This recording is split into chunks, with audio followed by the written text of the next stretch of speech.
மீண்டும் நம்மிடையே போட்டியிடுகிறார்கள்.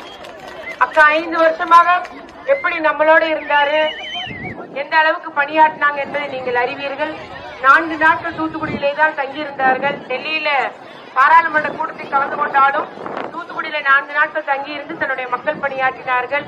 தன்னுடைய தொகுதி வளர்ச்சிக்காக ஒன்றிய அரசு அதிகாரியாக இருந்தாலும் சரி, இல்ல நம்முடைய முதலமைச்சரும் இருந்தாலும் சரி, இல்ல நம்முடைய அரசு அதிகாரி, தமிழ்நாட்டு அரசு அதிகாரியிடம் கோரிக்கை பெற்று பல்வேறு திட்டங்களை தந்தவர் தான் நம்முடைய அக்கா கனிமொழி அக்கா அவர்கள்.